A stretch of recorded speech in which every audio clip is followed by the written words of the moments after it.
restaurant tonight. My name is Szabolcs Böszörményi and I'm gonna be your guide tonight, and we're gonna bake the Eszterhazy cake.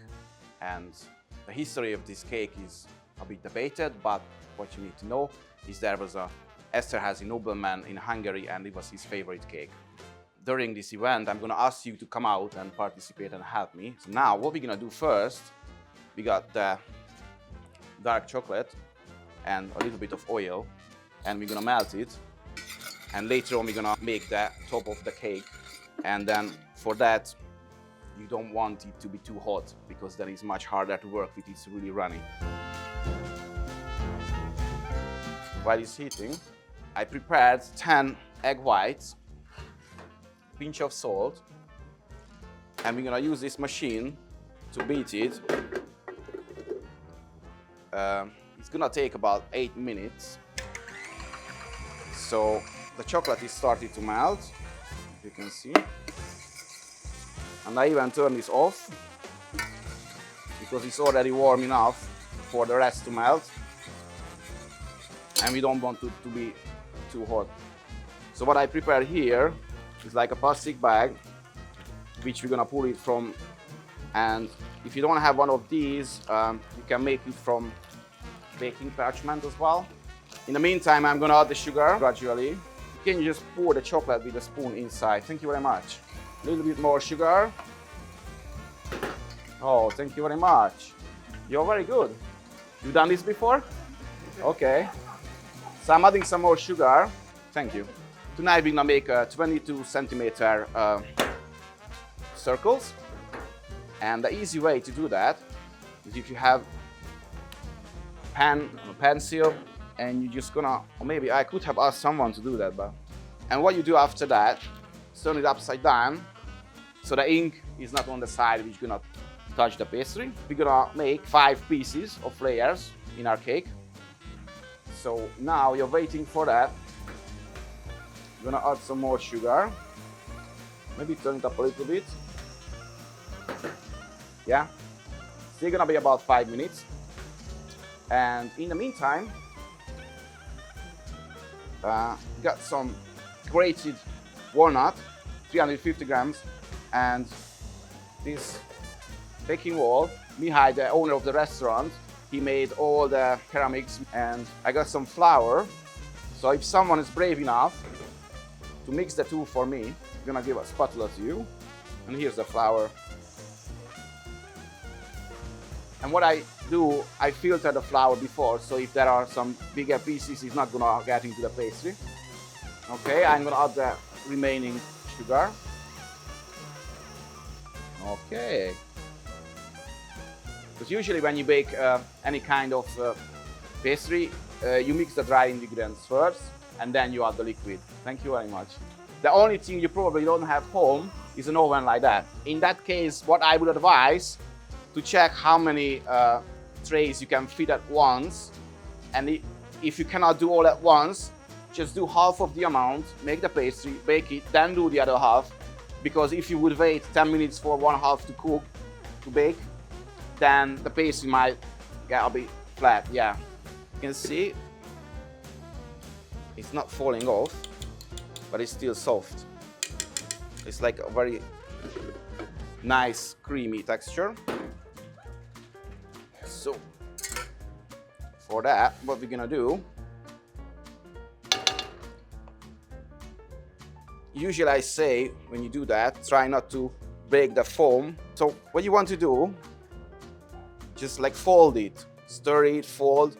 Don't do too much hard stroke, but then just let it mix itself. And when you're ready, what you want to do is divide it to 5 equal pieces. You can also use a scale to measure it if you're comfortable with that. I like to do it by the eye, but both ways are welcome. But what you want to make sure that there is no walnut stuck on the bottom of the plate, because I still had some. So you just do it until it's all consistent mixture and clean. It's roughly like that. So now what you want to do is, from the middle, you move it to the sides and make it flat. And also, this mixture not really gonna grow, so you want to make sure that you went to the lines completely, so you cover that area.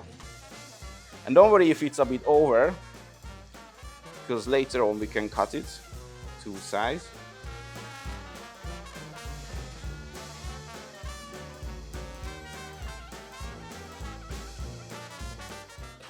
If you put some of the pastry to the bottom of the tray, then it's gonna stick. Thank you very much. And then, because especially if you have an oven with a fan, they might flip and then it can ruin your cake. You're gonna bake it at 180 degrees for 10 minutes.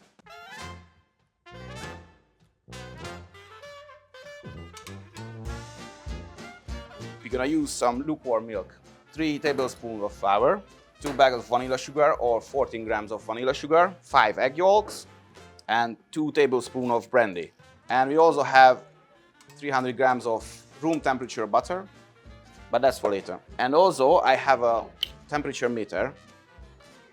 I'm not sure if you have it home. It's very cheap to buy, and if you bake and cook a lot, it's quite handy. Yeah, it's about 31, 32, so that's about lukewarm because our body temperature is 36, 37 degrees. So I'm just gonna pour in the brandy, the vanilla sugar, the sugar, okay, and the flour. We can add the egg yolks as well. Try to show it to you as well. Yeah, that's fine. And what I found is easier to work with the ingredients when they are like room temperature. So you have your egg yolks, put it out a little bit before you start the process. What we want to have is about 75 degrees. So then the egg yolk is all pasteurized. But if you go above 85, it can break down and pieces of the egg yolks can be in there. So need to be careful about that. The whole mixture gonna start to thickening when it's about 60, 65 degrees. So what I suggest when you see that it starts to thickening, just turn down the heat to very low. 70 to 75 is more than enough. We got some cling film, because now we're gonna make it cool to room temperature. But you don't want to, if you have it to cool on the air, then it's gonna form like a skin on the top.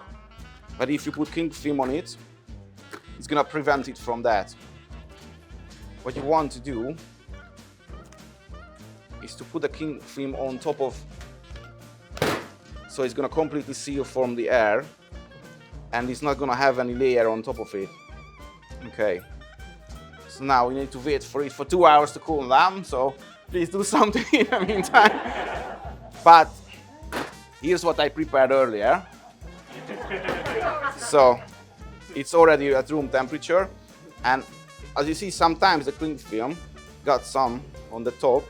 So what I do, I just squeeze it out, and now it's nice and cool and doesn't have the skin on the top of it.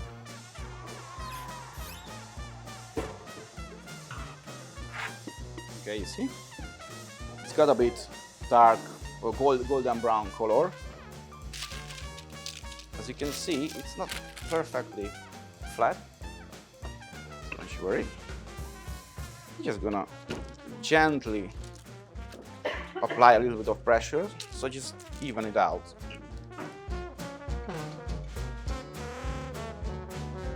What you want to do to just get the butter nice and fluffy. And when it's done, we're gonna mix the brandy custard, which I prepared earlier. What you want to do is make sure both of them are at room temperature when you start to mix and make it a cream, because otherwise it might, if you put the butter into the too hot custard, then it might melt, and that means it doesn't get foamy or fluffy, it gets more like liquidy.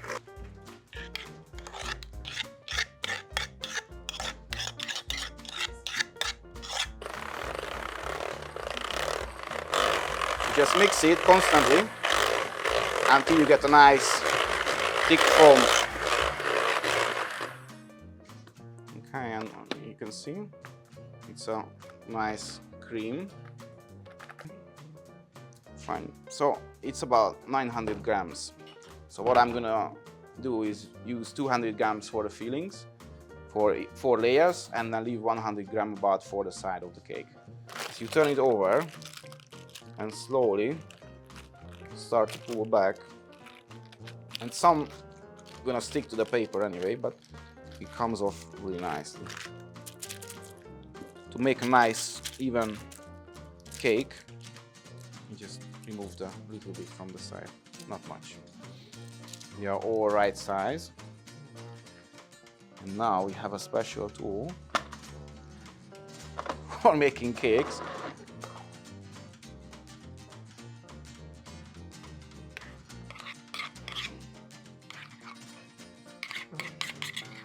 What you want to do is just to move from the inside to the out, the same way as you were doing it before. Just make it nice and flat. And don't be afraid to overgo to the edges, because you want some cream there as well for the side.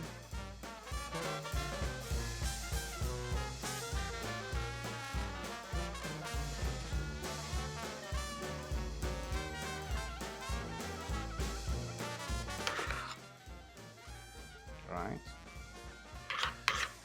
We're almost there, we're almost there.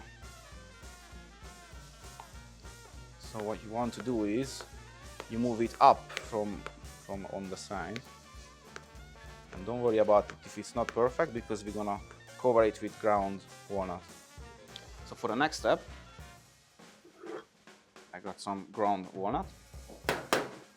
This kind of spatula tool is easy to work with, and what you want, you put it up the ground walnut and it's gonna stick to the side because of the cream. And then what you have in the bottom, you can just move around for the next part, next area to cover.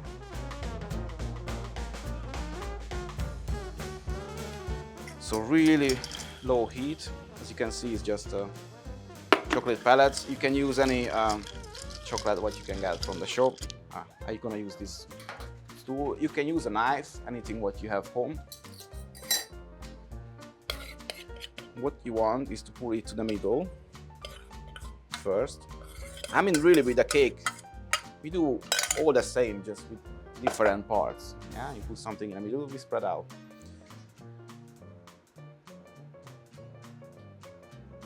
And then just from the middle, you're gonna create like a spiral. And don't worry if it's messy or not perfect, because when we're gonna do the finalizing task, it's gonna look really nice. Okay. So I'll show you first. What you want to do is from the middle, make like 4 lines outwards, yeah? It's all out.